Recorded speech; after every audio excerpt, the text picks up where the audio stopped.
I woke up to the sound of power tools. The kind of loud, jarring buzz that shoots straight into your skull and rattles your brain. For a second, I thought someone was robbing my house with an industrial-grade saw. But when I looked out my window, my blood pressure spiked so hard I thought I'd pass out right there. Linda. Yes, my entitled, overly aggressive neighbor was in my yard. Not just in my yard, but standing there like she owned the place, directing a crew of workers who were actively building a deck, a massive wooden structure, right there on my land. Like she had already won some imaginary court case I didn't even know we were having. I threw on a pair of jeans and practically fell down my stairs in my rush to get outside.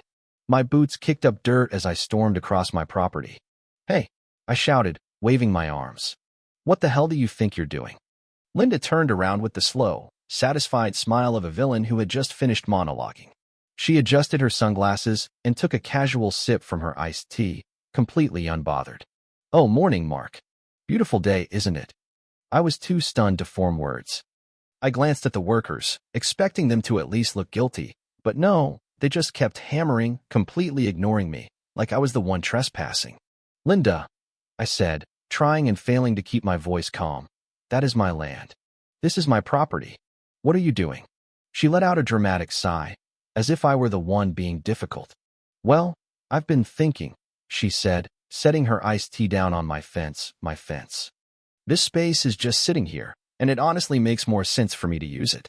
I mean, don't you think this will make our neighborhood look so much nicer?" I blinked at her, my mind struggling to process the sheer level of audacity I was witnessing. "You can't just decide my land is yours because it looks nicer." "Oh, Mark," she said, laughing. "It's not about looks. It's about practicality. My property records say differently than yours, and my real estate agent told me there was some boundary confusion here before I moved in."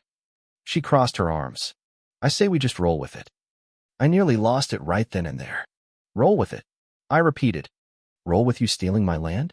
Linda clicked her tongue like I was an unruly child throwing a tantrum. "Mark, don't be dramatic. You're not even using this space." My hands clenched into fists. "Oh, I was about to use it. I was about to use it to launch her into the next county. Get your crew off my property," I said through gritted teeth, "or I'm calling the cops." She smirked. "Oh, go ahead. By the time they figure it out, my deck will already be done. And really, what's the point of tearing down a perfectly good addition? That would just be a waste, don't you think?" I stared at her, completely speechless. This woman had planned this. She had counted on me not acting fast enough, thinking I'd give up if she got far enough along. Well, she thought wrong. The first signs of trouble. The first sign of trouble had come a few weeks ago. At first, it was just little things. Linda moved her lawn chairs a little too far over, creeping onto my grass. Then her potted plants started appearing just beyond her property line. I would move them back, and by the next morning, they'd be back where they didn't belong. She acted like it was an innocent mistake. Oh, silly me. I thought that was part of my yard. I had started getting suspicious, so I pulled out my property records just to check. Every inch of the land Linda was trying to claim was mine clear as day. I even went to a lawyer who confirmed I had every legal right to it. When I politely confronted her about it, she laughed it off. "Oh, you and your little maps," she had said, shaking her head. "You know property lines shift all the time. Maybe it's time for you to update those old papers of yours." At first, I thought she was just being annoying, but then one day I woke up to find her fence had moved. Not by much, just a few inches, but that's when I realized this was a game to her. She was testing me, seeing how much she could take before I did something about it. Well, now I was doing something about it. The Moat plan. I whipped out my phone and snapped pictures of the construction. "Last chance," I said, my voice low and dangerous. "Either you stop this, or you're going to have legal problems that will make your HOA fights look like a picnic." Linda sighed dramatically, shaking her head. "Oh, Mark, always so tense. Why don't you just let this happen? We'll both be happier that way." Oh, I was about to make one of us very, very unhappy. I spent the next 3 hours calling every official I could think of, the police, the city, even my lawyer. Unfortunately, while they all agreed she was in the wrong, legal action would take time. And Linda knew it.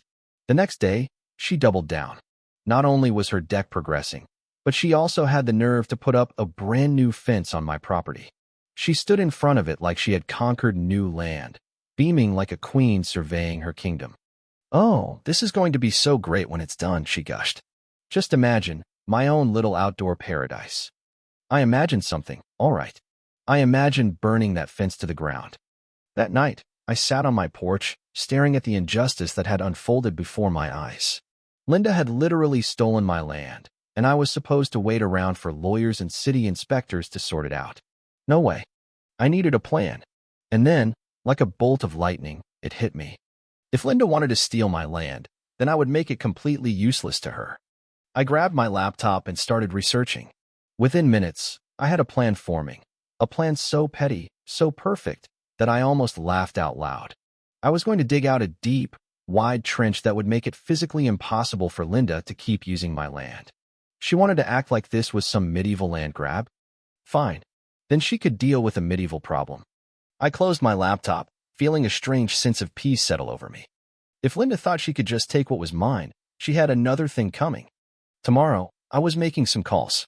By the time I was done, she was going to regret ever messing with me. The moat begins. The sun was barely up when the first truck rolled onto my property. A massive yellow excavator trundled in behind it, its steel arm glinting in the early morning light. I stood at the edge of my porch, sipping my coffee with a smug satisfaction that I hadn't felt in weeks.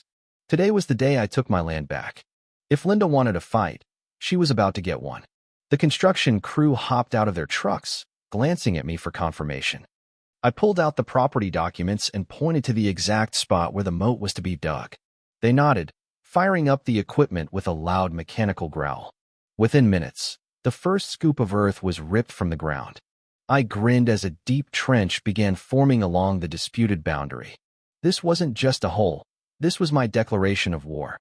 It didn't take long for Linda to notice. I spotted her peeking out from behind her curtains, probably trying to figure out why her stolen land was suddenly disappearing into the earth.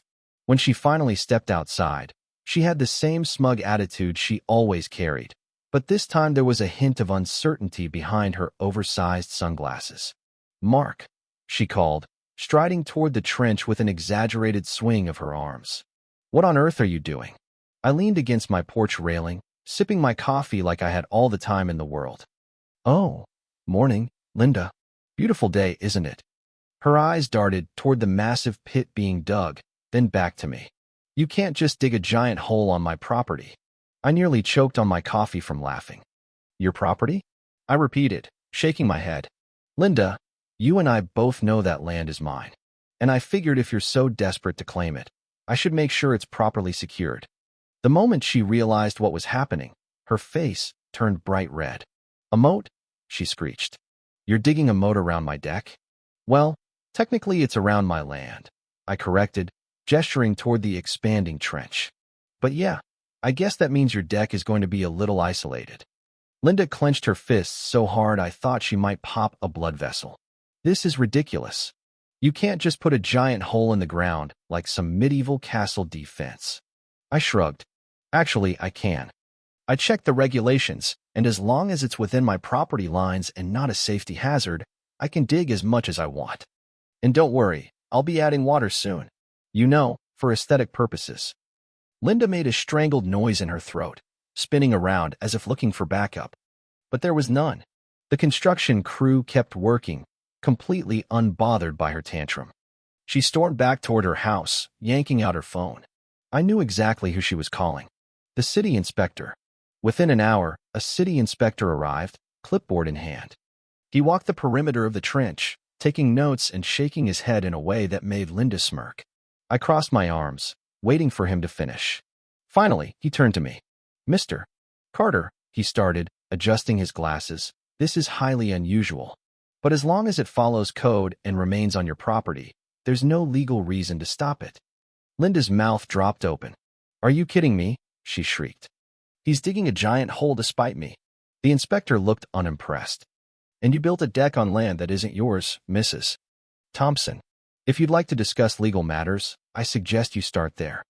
For the first time since this nightmare started, Linda was speechless. She glared at me with the fury of a woman who had lost control of the situation. I gave her a small wave as the inspector walked away. It was far from over, and I knew she wouldn't give up that easily. The final blow. Sure enough, The very next day, Linda tried something even more ridiculous. I woke up to the sound of engines rumbling outside, and when I looked out my window, I saw a group of landscapers standing at the edge of the moat. Linda stood in the middle of them, hands on her hips, barking orders. She was trying to fill the moat back in. I grabbed my phone and marched outside, just in time to hear her directing them to dump truckloads of dirt into the trench. The landscapers hesitated when they saw me approaching, looking unsure. I couldn't blame them. They had no idea they were caught in the middle of a neighborhood war. I clapped my hands together. "Morning, everyone." "So, what's going on here?" Linda turned, flashing a fake smile. "Oh good, you're up. I decided your little dirt pit was ruining the neighborhood aesthetic, so I hired someone to fix it." I stared at her in disbelief. "Linda, you can't just undo my construction project." "Well, you can't just dig up perfectly good land," she shot back. I let out a slow breath, rubbing my temples. "Once again, it's my land. And if you dump dirt into my legally dug moat, I will sue you for trespassing and property damage." The landscapers immediately stepped away from their trucks.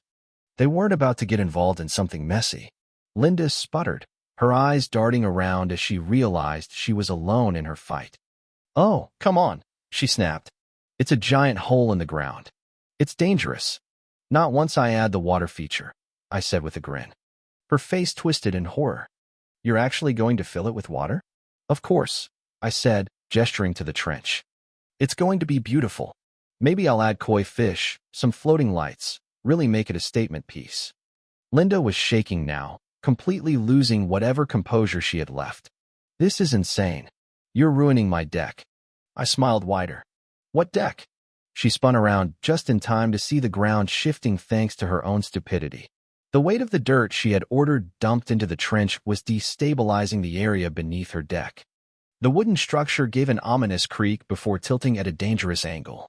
Linda let out a strangled scream, lunging toward it as if she could somehow stop it from falling. With one final groan, the entire thing collapsed. The support beams snapped like toothpicks, and the entire deck crashed into the half-filled moat. A cloud of dust and splintered wood shot into the air as the structure sank into the earth. There was a long, stunned silence. Then I let out a low whistle. "Wow, that's going to be expensive." Linda stood there, her hands trembling, her face frozen in absolute horror. The landscapers shuffled awkwardly behind her, clearly rethinking their life choices. Finally, after what felt like an eternity, she turned to me with wild, blazing eyes. "You," she spat, her voice a deadly whisper. "You did this." I raised my hands in mock innocence. "Oh no, Linda, you did this."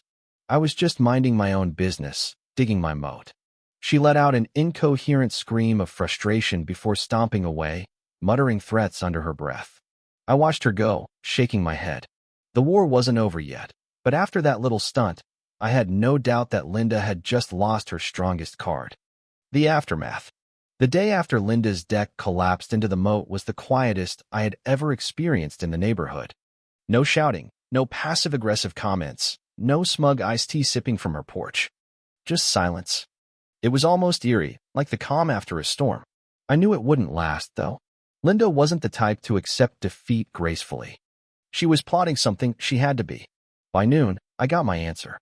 A knock on my door, not just any knock, an official, no nonsense, "I'm here to ruin your day" kind of knock. I opened the door to find a man in a suit standing there, holding a clipboard. Behind him, Linda stood with her arms crossed, a victorious smirk plastered on her face. "Mr. Carter," the man said, flipping through some papers, "I'm with the Homeowners Association. We've received multiple complaints regarding your recent construction project." Of course. Linda had run to the HOA, her last desperate attempt to regain control. I leaned against the door frame. "Let me guess. She told you I dug a giant hole just to be petty." Linda cut in before he could respond. "He's destroying the neighborhood's property values. That moat is a complete eyesore. Not to mention it's a safety hazard. What if a child falls in? Or an animal? He needs to fill it in immediately." The HOA rep adjusted his glasses and gave me a rehearsed look of concern. "We do have regulations against unsightly landscaping that disrupts the aesthetic of the neighborhood." I nodded thoughtfully, pretending to consider his words.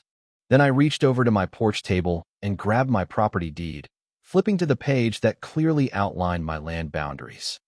So, just to clarify, I said, holding it up, this is my property, correct? The HOA guy hesitated, clearly not expecting me to be this prepared. Well, yes, but and the HOA has no jurisdiction over my land, since I opted out of the association when I purchased my house, correct? His lips pressed into a thin line. That's technically true, but...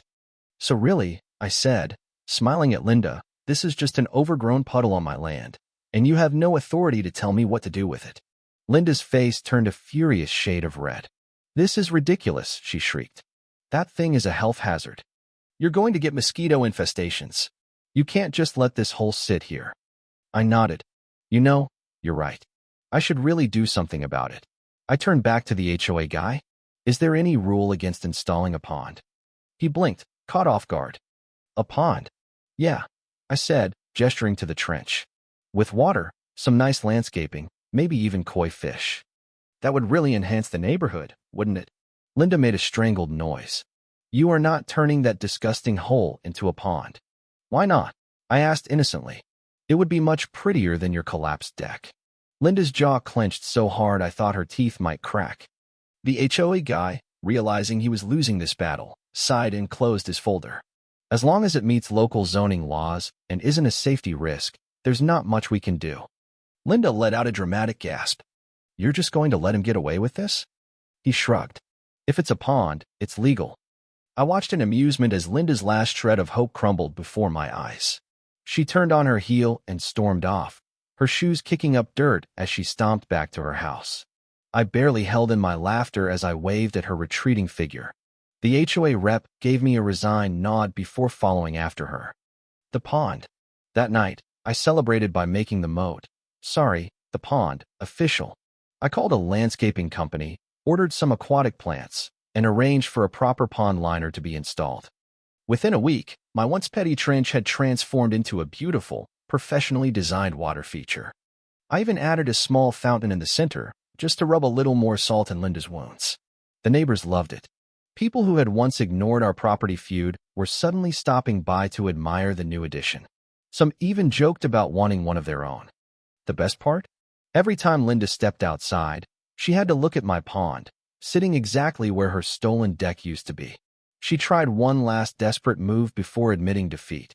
One morning, I saw her pacing around the edge of her yard, phone in hand, talking loudly about how unlivable the neighborhood had become. By the end of the week, a for sale sign was planted in her front yard. I had won. The final victory. The moment her house hit the market, I threw a small pond warming party. Neighbors came by to celebrate, enjoying drinks while admiring the new addition. A few even brought koi fish as gifts.